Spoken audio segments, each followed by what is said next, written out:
Hello, amazing people. It's time for another Hotlap. Buckle up, get your helmet, and let's go for a ride. This week, we're going to dive into the worlds of WEC, Formula One, and NASCAR as we break down week one for both Formula One and the World Endurance Championship, as well as the NASCAR race that took place in Georgia. Without further ado, welcome back. Let's get right into it.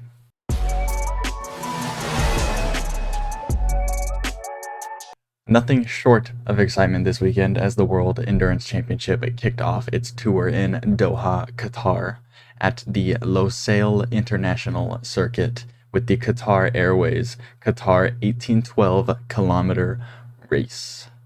During the race, I unfortunately was only able to watch the last hour of the race. The first nine, I picked up some of the main points, some of the main talking points. We're going to go through those, and then we'll go into my thoughts, the notes I took for the last hour of the race, which was definitely not a letdown. I'm glad I got to watch the last hour, if any of it, because that felt like it was the most exciting part. Starting off with the start of the race, we had Ferrari around the outside for the lead of the race from P4 on lap 1. Ferrari took the early lead. Kind of expected to see it based on their performances from last year, but it's a new year. You never know what's going to happen. We have the number 94 Peugeot spun out into turn 1, which set them on the back foot from the get-go. They were spun by the number 2 Cadillac, who later picked up a penalty for the collision. We have a Lamborghini Huracan took out its rival on lap 1 as well in the GT3 class. The GT3 Corvette was on pole and lost the lead early to the Porsche. The Porsche and Peugeot, back in hypercar, closed in pretty simultaneously on the Ferrari, who led the race from the start. The Peugeot passed the Porsche in the process in some traffic. I believe it went around, just got a cleaner look around the traffic and was able to sneak past the Porsche early on in the race. The number 50 Ferrari, of course, picked up a penalty. The Porsche passed back to Peugeot when the Peugeot made a mistake passing a GT3 car. The 51 Ferrari chances were ended early in the race after contact that caused a puncture and major bodywork damage. This was something that I saw on Instagram when I wasn't even watching the race. I was scrolling. The whole rear, quarter panel and wing ended up falling off of the Ferrari after this happened. I saw a video of some stewards who went out and picked it up and ran back off the track with it. It was a little shocking. I thought it was kind of at the same time that Bahrain had started for the F1 race, so I thought it was an F1 Ferrari. It was not. It was this number 51 Ferrari AF Corsa in the hypercar class. Just interesting stuff to take note of. Obviously, they ended up retiring at this point. We had gear selector issues, which ended up causing the end of the race for the GT3 Corvette that started on pole. Unfortunate there. We have a brief full course yellow for carbon fiber debris on the track. I believe this was actually the only full course yellow that we saw during the duration of the endurance race. Those were the notes I had from the main race. Now, from the last hour, I have basically the same amount of points. It was very, very exciting. We have damage on the number 6 Porsche, who was leading the race and could be called into the pits for either a penalty or to repair the damage. This was a big, big deal if they got called in for a penalty or called in to fully repair the damage, because that was the leading car and it could have easily been pushed back into the pack, losing its win, basically. Big moment, a lot of tension around the Porsche Penske garage at that point during the race. Just the uncertainty of what was to come. For sure, kind of made everybody a little bit eager. They did end up bringing the car in. We will talk about that a little bit later on. We have Callum Ilott, who pulled out of traffic and was told to box strategically. Very good strategy the whole race from I believe that was, trying to remember what team that was. I believe that was the Jata team that Callum Ilott races for. Again, just good strategy from the team all around. Boxed him, got him out of the way, got him some fresh tires at that point. Car 78 had some engine issues that led to a DNF. The number 6 Porsche did not have to replace the number plate lights. This was because Qatar was not classified as a night race because there were floodlights. So the number plate lights basically illuminate the number as well as give track position, I believe, either first, second, or third. If the car's in first, one LED will be lit. If it's in second, two will be lit. Third, three will be lit. I believe those are included in the number plate lights. Definitely, like, license plate lights is kind of also what you could be thinking of, whereas illuminating, in this case, the number 6. So it was not forced to replace that, which was very good news for that Porsche team because that would have taken much longer than the fix that they did end up performing on the car. Peugeot ended up having a 5-second faster stop than the Callum Ilott Jota car. This was good for Peugeot because they were in second at the time, and it allowed them to keep that lead as they were nervous about that Jota car getting closer throughout the race. Porsche Penske had 2 hypercars leading in first and second going into the last 30 minutes of the race. That is very kind of amazing, thinking that there's 30 minutes left, and based on the rest of the notes that you guys are going to hear, that they had 1-2 into the last 30 minutes of this race.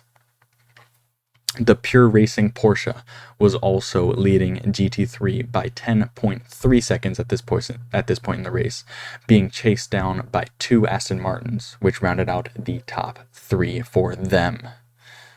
Hopefully that wasn't too loud for you guys. I just got a notification on my desktop.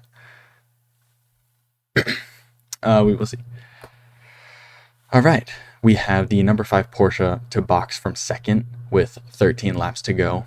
This put them, they ended up coming out of the pits in 4th place. I believe it was 4th, behind the Jota. Yeah, it was. The repair to the number 6 Porsche, they ended up getting a new sticker with the number 6 on it and putting the sticker on the driver's side of the car on existing bodywork rather than putting it where the number 6 originally was, because that part was missing after its collision with the GT3 Lexus. After that collision with the Lexus, it was like a little tap. The hypercar tried to go down the inside. The Lexus turned in on him. The Lexus ended up shooting off into the gravel trap. And the damage, obviously, to the number 6 car was not fixed by the end of the race, but the number plate was replaced. A sticker was placed onto a different part of the car, still on the driver's side, so that both sides had their number plates. The last 5 laps, there was 5 seconds from the Peugeot in second to the Porsche Penske in 4th. Of course, the Jota being that 3rd car, that 3rd place slot. The battle for 3rd was between Jota and Penske. At this point in the race, the Peugeot was a little bit farther ahead. Not too far, I think only about 3 seconds ahead when I took these notes. But the Jota and the Penske were about 1 second apart and getting closer as they ran through different types of traffic. There was poor passing from the Peugeot at this point, going through that traffic, that led the battle for 2nd to become possible with 2 laps to go. The Penske Porsche runs onto the marbles when it was trying to go around the Jota. This was the Porsche Penske in 4th, trying to overtake for 3rd place, and it fell back from a super close bumper-to-bumper battle to being a little bit too far away for it to make a move later on in the race. So that was the end of the possible 1-2 for Porsche Penske at that point when we saw that happen. The real drama came at the start of the second to last lap, the penultimate lap. The Peugeot shut down. The Peugeot ended up like going into anti-stall. They lost power. This threw them way down the order. Well, not way down. They lost their 2 places. They went off the podium into 4th. The driver was able to start the car back up, and they did finish in 4th place, but he went backwards. Actually, Never mind. My notes here are telling me that he loses the podium and ended up DNFing. I know he came over the radio at one point saying he got power back, must have lost it again. That was with 2 laps to go, and actually allowed for a full Porsche podium, of course being Porsche Penske in first, the Jota coming in second, and the other Porsche Penske coming in third. There was a very dominant performance by Porsche in the hypercar class. We're never let down by the GT3 cars, where Team Manthe Pure RX won, running a Porsche as well. Let me look here so we can get our top 10.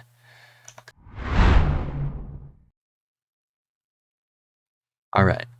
I've got our top 10 here, so it looks like Hertz Team Jota is the name, but we will just go over it. I don't think I'm going to speed through it. I'm just going to read team names, of course, because reading off all of these drivers would literally be 30 drivers who finished in the top 10, basically. We got Penske, Jota, Penske, Cadillac, of course, Toyota, Peugeot, Ferrari, Alpine, Toyota, Proton, and BMW. I lied. That BMW came in 11th. So going over the top 10 again, we got Penske, Jota, Penske, Cadillac, of course, Toyota, Peugeot, Ferrari, Alpine, Toyota, and Proton. That was the top 10 for the hypercar class in the World Endurance Championship. We are now going to go ahead and move on into Formula One. Before we get into the race, let's take a look at the investigation happening at Red Bull with our friend Mr. Christian Horner. As you may or may not know, Red Bull Racing and Ford have been looking to combine forces for 2026. However, these allegations against Horner may put that partnership into jeopardy. According to the Associated Press, Ford CEO Jim Farley has written to Red Bull making it clear that the brand is not happy with the lack of progression over a matter that it thinks needs to be taken very seriously. Ford is also upset about the lack of transparency that has been happening surrounding the case. I think it goes without saying that the importance of having the trust with those who support you, and especially your business partners, is very, very high. Red Bull aren't doing themselves any favors by leaving the case open as long as they have been doing. However, ladies and gentlemen, there has been a decision made and conclusions drawn upon the case as far as unofficial news goes. Semi-official news, basically. Jonathan Noble's article on motorsport.com states that following a lengthy probe into the allegations made against him by a female employee, Red Bull have found no evidence of inappropriate behavior. As Horner traveled to Bahrain in the F1 season opener, Red Bull issued an official statement explaining that claims of wrongdoing against him had been dismissed. This is good news for Horner and Red Bull, kind of. That is like, there's a big asterisk on that. The case closing in favor of Horner allows for no change to be made to the team and no urgency to replace Horner as the season kicks off. Again, kind of. We'll get into that in a minute. It allows some stress to be relieved off Horner's shoulders so we can hope to see the confident and positive Horner show back up rather than the reserved and tired looking Christian that we have been seeing since the teams have arrived in Bahrain. Again, no, but yes, it is good that there has been a decision, but for a lot of people, it's not the decision that they wanted to see. For example, however, Jos Verstappen, of course, Max Verstappen's father, is not happy with Red Bull's decision to keep Christian. He thinks that keeping him, the team will explode and is in danger of being torn apart. Additionally, Jos met with Toto Wolff, who, if you don't know, is the Mercedes team principal, in the paddock in Bahrain, and when asked about the possibility for Max to join Mercedes, Wolff replied, "Anything is possible." This being said, I have been on Instagram, I've been following news and media, all that kind of stuff. There is a clause in Max Verstappen's contract that connects him to Helmut Marko, saying if like Helmut leaves, then Max can leave for free. There's a big like clause and loopholes around it. And Helmut Marko has come out as stating he will not stand in Max Verstappen's way if his choice is to leave the team. So right now, for that second Mercedes spot that we're going to see open up with Lewis Hamilton leaving, we could see a Max Verstappen and George Russell grid line up for Mercedes, which, in my personal humble opinion, would be absolutely fantastic. I love both of those drivers. I think that they would both be very exciting for Mercedes to have. All right, that's enough of the gossip for now. As more speculations are drawn to fact and written in stone, we'll continue to update. We'll get another update going next week to see how progression has moved forward. All right, looking into Bahrain now at the practice sessions. There's a lot of uncertainty. It still felt like teams were sandbagging from testing, not wanting to show off what they had. There's not really much to say. Ferrari looked good, Mercedes kept looking good, and Red Bull are making it seem close. I put a question mark next to that because they really were trying to make the grid seem a lot more compact, make it seem like Ferrari and Mercedes both had a chance against them at the start of the season. All right, moving on to qualifying. Max was the best. Easily, hands down. There's no doubt about it. Max Verstappen was simply the best. Red Bull's pace was just absolutely out of this world. On the opposite end of the spectrum, we have the Racing Bulls. I thought their pace was underwhelming. I thought they had a very underdeveloped car. It was definitely not the Red Bull from last year, which is what speculations were saying that it could possibly be. I would have been excited to see that. Daniel Ricciardo in a competitive car that's not the Red Bull. That being said, we could see Daniel Ricciardo in a Red Bull next year. Does Max Verstappen decide to leave Red Bull? Opens up that spot. It's a good look for him. Daniel, and maybe who knows who else, if they'll keep Checo or if they'll replace it and go for a whole new lineup. Ferrari and Mercedes, both very competitive still. Definitely going to be, I don't think they'll contend with Max. They're definitely going to contend with Checo. They're going to be racing each other. I think most of the fun this season will happen between Russell, Sainz, Leclerc, and Perez. Lewis didn't seem too happy with the car. Hopefully they can figure that out so he's in the mix too. But I think that is what we have to look forward to this year for qualifying and for the order of the grid. Alpine, slow. There's nothing else to say about it. I literally have that bullet point down. Just Alpine, slow. They're the bottom two. They're just nowhere near the rest of the field. That team is falling apart, and that will probably be part of the news next week, is how much Alpine is falling apart. Moving into the race now. Hülkenberg picked up lap 1 damage after a collision with Stroll, caused him to box early, kind of set him out of contention for points. Sucks a little bit. For Haas, I do want to see them contend for that high-end midfield spot this year. Even just like a 5th place or a 6th place would be awesome for Haas. I think that would be a really good result and a really realistic one for them. Lap 1, Max Verstappen kept the lead. Lap 5, Max was like 11 seconds ahead. That's all we need to cover for Max. The field was very close together at the end of lap 1, except for Max, who had pulled off 1 second out of DRS by the end of lap number 1. We saw the McLarens were fighting each other for a little bit. Lando and Oscar, nothing too dangerous, but definitely some, a little bit of tension there between the teammates, a little bit of just racing each other. That's just what racing is. Lap 3, we have George Russell overtaking Leclerc's Ferrari. That was to go into P2. Awesome. I love George Russell's definitely one of my favorite drivers that we have on the grid. I like him personally. I like him as a racer. Love to support George. Love to see it when he does really, really well.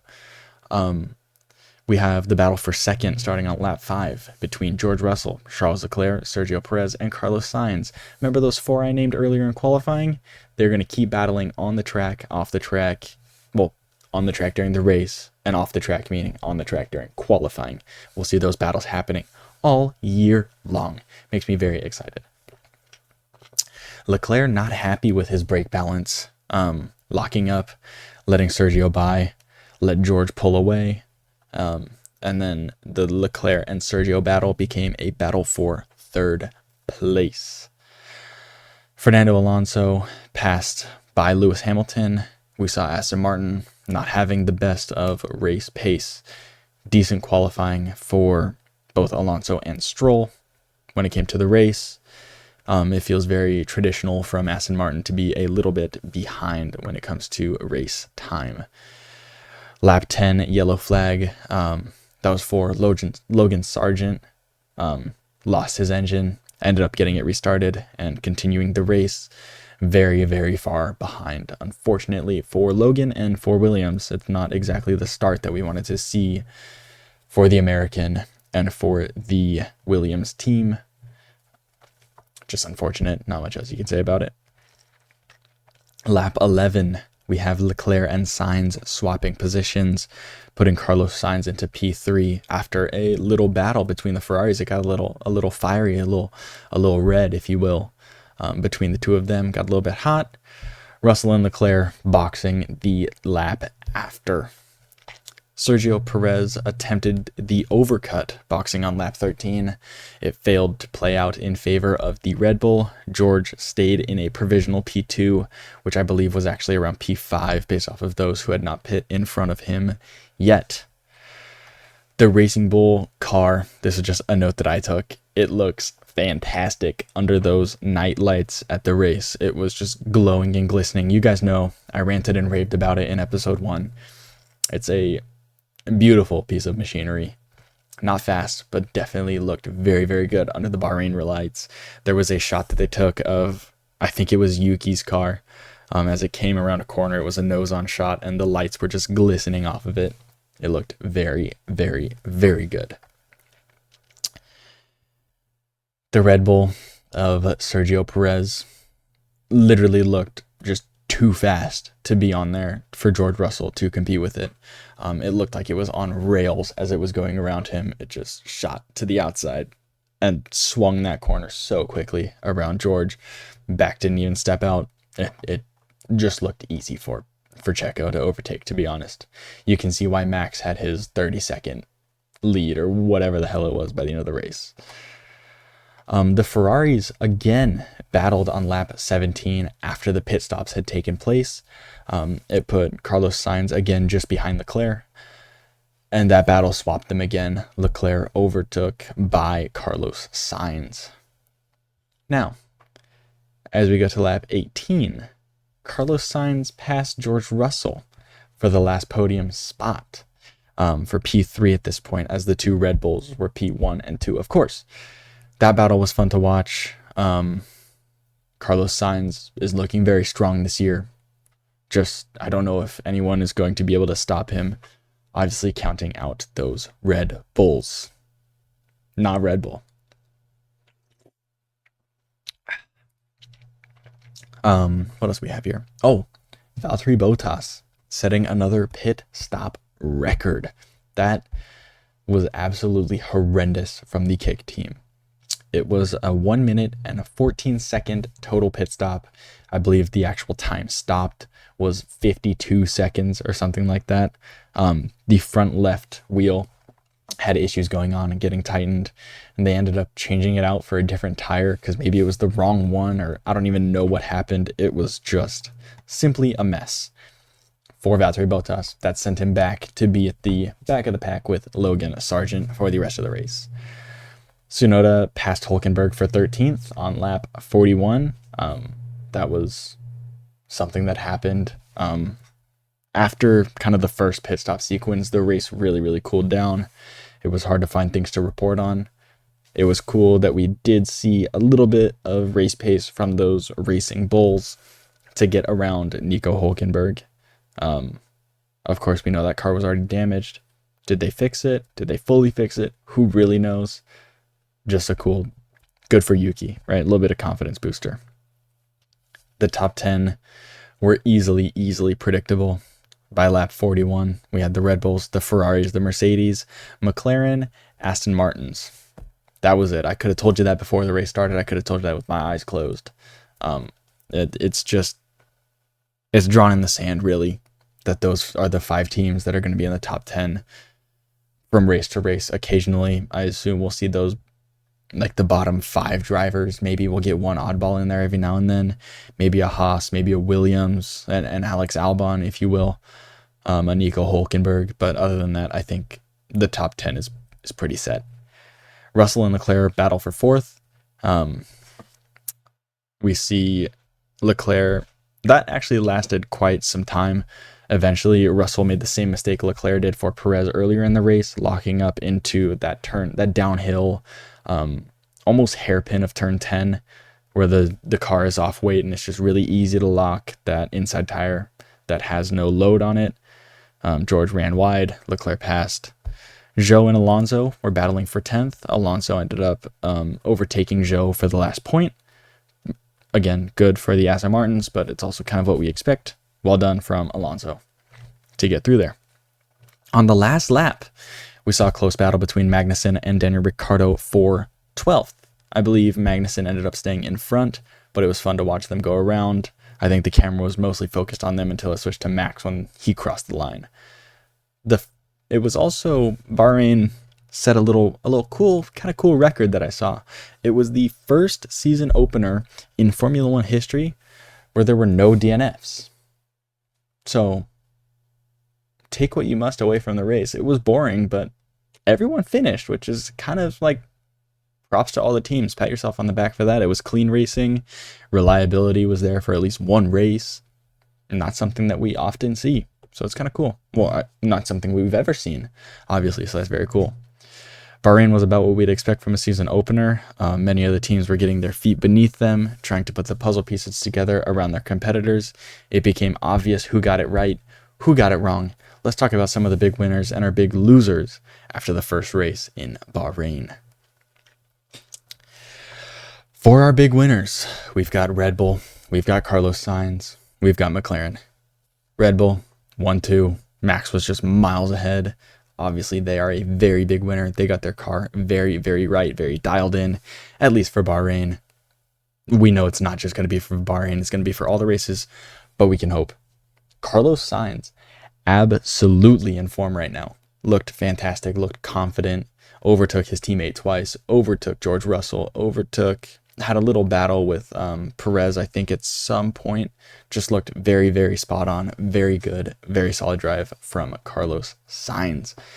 And the McLarens were very solidly into the top 10, towards the middle of the top 10. I can't remember exactly where they finished. I think Lando got 6th and Piastri got 8th. Just a good, solid performance from McLaren.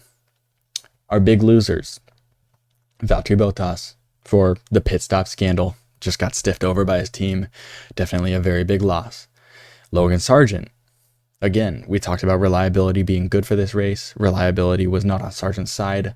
Luckily, he was able to get that car restarted, able to finish the race, but definitely a big loser when it came to the result and what happened to him during the race.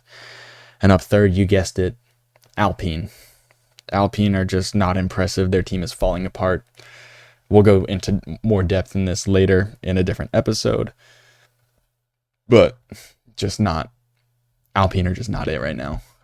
They need to find really, really a miracle in order to be competitive this season.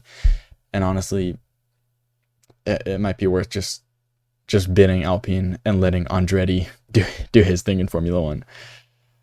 Overall, I think Bahrain brought us some very, very exciting racing, and if nothing else, it gave us some urgency to get to the next race weekend to see what is truly going to happen throughout the season and where each car stands as it is. Our top 10 for Formula One, we have Verstappen, Perez, Sainz, Leclerc, Russell, Norris, Hamilton, Piastri, Alonso, Stroll. Verstappen, Perez, Sainz, Leclerc. Wow, that's going to be tough. Verstappen, Perez, Sainz, Leclerc, Russell, Norris, Hamilton, Piastri, Alonso, Stroll. All right, we'll take that. That was good enough, I think. We'll be okay. We'll be okay with that one. All right, now we're going to go ahead and move into NASCAR. We had NASCAR at the Atlanta Motor Speedway. Atlanta Motor Speedway was eventful, to say the very least. From 10 cautions to a photo finish, this race seemed to have it all. Mr. Daniel Suarez came out victorious, with the timing boards having himself, Kyle Busch, and Ryan Blaney all 0.00 seconds away from each other at the checkered flag. Daniel Suarez's number 99 Chevy suffered hood damage after being involved in an accident on lap 2, but he was luckily able to fight the rest of the race, and as we know, ended up coming out victorious. Daniel had the lead on the 10th and a final caution with 5 laps to go after the number 4 Stuart Haas collided with the number 77 Spire Motorsports car. Blaney, the defending champion, took the lead almost immediately, and Kyle Busch and Suarez both launched their attacks on the final lap to result in the photo finish that ended up favoring Mr. Daniel Suarez. After the race, at an interview, Suarez showed his seasonal ambitions, stating, "My goal is not only to win one race, I want to head into the playoffs with at least a few wins to be able to contend for a championship," he said. Nice to see the ambition from all these drivers. Of course, that's a goal for all of them, but it's good to see that he just doesn't want one race and he's going to let the victory get to his head. Also stating, "We will see if his goals will come to fruition later on in the season or if he will end up falling short." Sunday's race had 48 lead changes. This set a new Cup record at Atlanta Motor Speedway, surpassing the 46 lead changes that we saw in March of 2022. There were 14 different leaders, making the 5th consecutive race in Atlanta, where more than a dozen leaders were spotted throughout the duration of the race. Our top 10 for Atlanta are as follows.